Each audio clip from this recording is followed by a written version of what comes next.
So good morning class.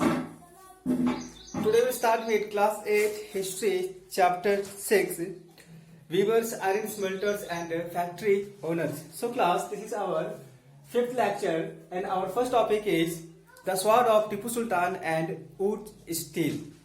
So class, let's see the story of wood steel made in India in the ancient time. So let's begin our story.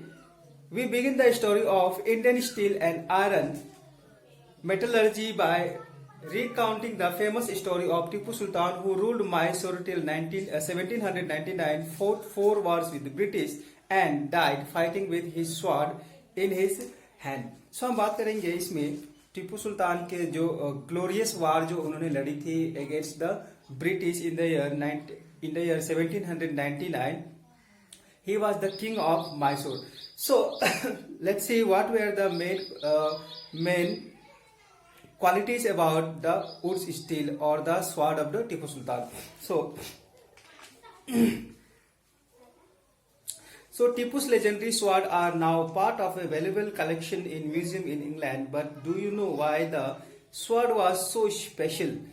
The sword had an incredibly hard and sharp edge that could easily rip through the opponent's armor. So class हम कह सकते हैं जो टीपू सुल्तान का जो तलवार थी वो बहुत ही ज़्यादा खास था, क्योंकि वो एक अलग तरह के आयरन से बना था जिसको हम लोग वुड स्टील्स कहते हैं. इसमें ये इतना ज़्यादा हार्ड था कि जब वो दूसरे आर्मी से लड़ते थे तो उनके जो कवच थे जिसको हम लोग आर्मर कहते हैं, जो कि सोल्जर्स अपने बॉडी पे लगाते हैं, उनको वो आसानी से काट सकता था. मीन्स इतना पावर थी उस तलवार में.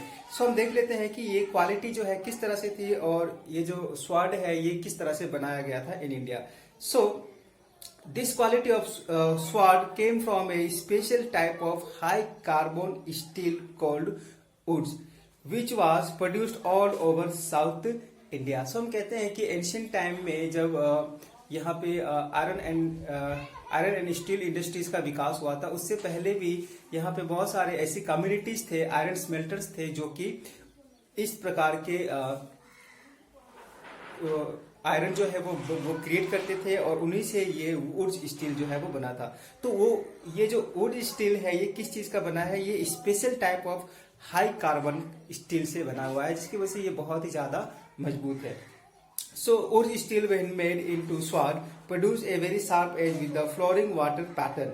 This pattern came from very small carbon crystals embedded in the iron.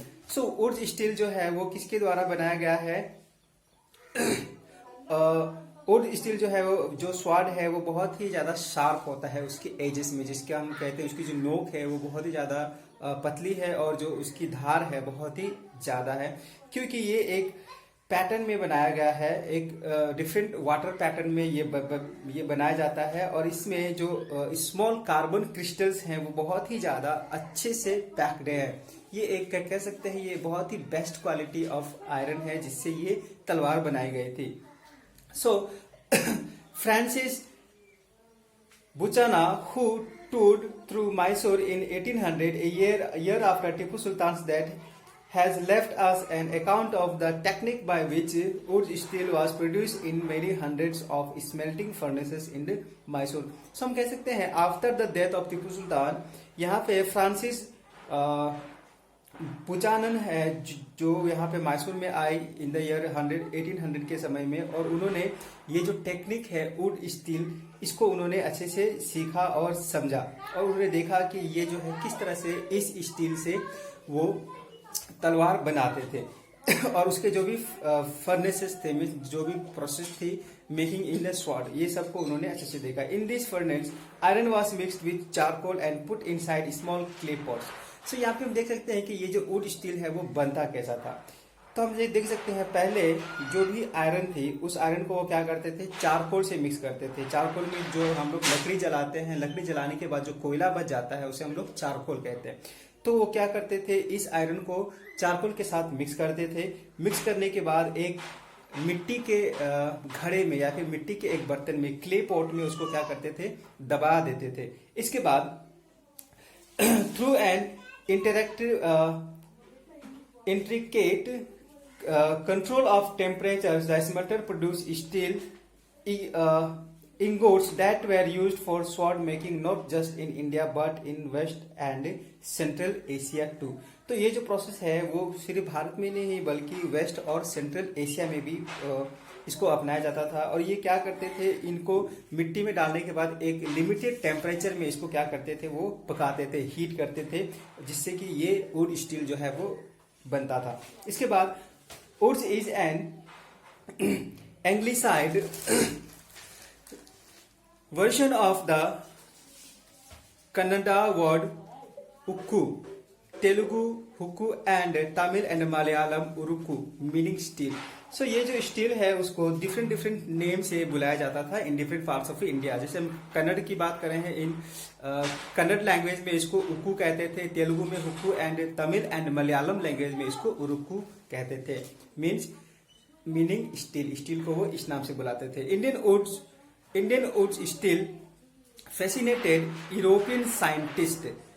सो ये जो वुड्स स्टील था इंडिया में नहीं बल्कि यूरोपियन कंट्रीज में भी ये बहुत ज्यादा जो है लोगों ने इनको पसंद करना शुरू कर दिया और वहाँ के साइंटिस्ट जो है इनको बहुत ज्यादा फैसिनेटेड बना दिए। मीन्स ये इस तलवार को उन्होंने बहुत ज्यादा पब्लिसिटी कर दी। So Michael Faraday, the legendary scientist and the discoverer of electricity and electromagnetism spent 4 years studying the properties of the Indian woods। तो हम यहाँ पे कह सकते हैं यहाँ पे एक लेजेंडरी साइंटिस्ट हैं जो कि किस चीज के साइंटिस्ट हैं, इलेक्ट्रिसिटी एंड इलेक्ट्रोमैग्नेटिज्म, जिनका नाम है माइकल फैराडे। उन्होंने इंडिया में आकर के 4 सालों तक इन्होंने इसकी जो प्रॉपर्टीज हैं वुड्स स्टील को, उसको उन्होंने यहाँ पे स्टडी की। इन द ईयर 1818 to 1822 इन्होंने 4 साल यहाँ पे रहा और उन्होंने देखा कि किस तरह से ये जो वुड्स स्टील बनती है या फिर इसकी क्या क्वालिटी है, इसका जो मिक्सचर है, टेक्सचर है और किस तरह से इन सब चीजों को बनाया जाता है। उसके बाद however the wood steel making process which was so widely known in South India was completely lost by the mid 19th century। सो हम कह सकते हैं ये जो कला थी वुड स्टील बनाने की, ये जो है धीरे धीरे खत्म हो गई किस दशक में, ठीक मिड 19th सेंचुरी में। 19th सेंचुरी के ठीक बीच के समय में ये जो है ये जो process of making wootz steel था वो धीरे धीरे खत्म होने लगा। Can you guess why this was so? The sword and the armour making industries died with the conquest of the India by the British and imports of iron and steel from England displaced the iron and steel produced by crafts people in India. So ये जो कला थी woods steel बनाने की India में वो धीरे धीरे मिड 19th सेंचुरी में खत्म होने लगी। इसका कारण ये था कि ब्रिटिश जो है इंग्लैंड से बहुत सारा आयरन एंड स्टील इंडिया में इंपोर्ट करने लगे और उनके आयरन और स्टील जब भारत में आए तो जो क्राफ्ट पर्सन थे या फिर जो आयरन स्मेल्टर्स थे उनका जो बिजनेस था वो ठप हो गया और इस तरह से जो इंपोर्टेड आयरन थे उसका चलन बहुत ज्यादा हो गया और हमारे यहाँ पे जो भी आयरन स्मेल्टर्स थे उन्होंने इसका प्रोडक्शन बहुत ज्यादा कम कर दिया क्योंकि लोग इनके आयरन से ज्यादा जो इंपोर्टेड आयरन थे उनको वो बहुत ज्यादा प्रेफर करने लगे। सो क्लास हम कह सकते हैं इन दिस टॉपिक कि जो स्वॉर्ड ऑफ टीपू सुल्तान था वो बहुत ही ज्यादा प्रीशियस है और ये आज जो है वो कहाँ पे है, एक इंग्लैंड के म्यूजियम में है और ये आज भी गुड कंडीशन में है और सबसे ज्यादा हार्ड स्वॉर्ड है। सो हम कह सकते हैं ये जो टीपू सुल्तान का स्वॉर्ड है ये बहुत ही ज्यादा इंपॉर्टेंट है क्योंकि ये एक डिफरेंट टाइप ऑफ स्टील से बना हुआ है जो कि जिसमें बहुत ज्यादा कार्बन की मात्रा पाई जाती है। So class let's move to our next topic, abundant furnaces in villages। So production of wood steel required a highly specialized technique of refining iron। So हम कह सकते हैं कि ये जो इसका मेकिंग था इसमें बहुत ज्यादा हाईली स्पेशलाइज्ड टेक्निक चाहिए होती थी इस वुड स्टील को बनाने के लिए। But iron smelting India was extremely common till the end of the 19th century in Bihar and central India. In particular, every district had smelters that used local deposits of ore to produce iron, which was widely used for the manufacturing of the implements and tools of the daily use। तो हम कह सकते हैं कि जब ये would steel धीरे धीरे जब खत्म होने लगा तो इस समय में जो ठीक end of the 19th century यहाँ पे बिहार, सेंट्रल इंडिया में पर्टिकुलरली हर डिस्ट्रिक्ट्स में आयरन स्मेल्टर्स हुआ करते थे, जिन्होंने इसकी जो डिपोजिट्स है और जो आयरन ओर है उसको ये खोजते थे और उस रॉ आयरन को लेकर के उच्च स्टील बनाते थे।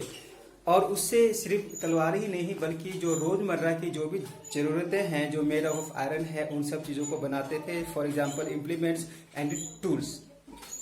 सो the furnace were most often built of clay and sun dried bricks. तो इसमें हम कह सकते हैं जो फर्नेसेस है उसमें या फिर और भी जो दूसरी सुविधाएं थी या फिर जो भी अलग अलग चीजें बनती थी वो किस चीज के बनते थे। जैसे कि अगर हम बात करें ब्रिक्स, तो वहां पे ब्रिक्स जो है वो मिट्टी से बनाई जाती थी और उसको धूप में ही सुखाया जाता था। उस समय आग में हम नहीं पकाते थे ईंटों को। ठीक, the smelting was done by man while women work the bellows pumping air that kept the charcoal burning. So look at this picture, class. In this picture there are some families of iron smelters. Here women are pumping out the air pressure to burn the charcoal and men are making the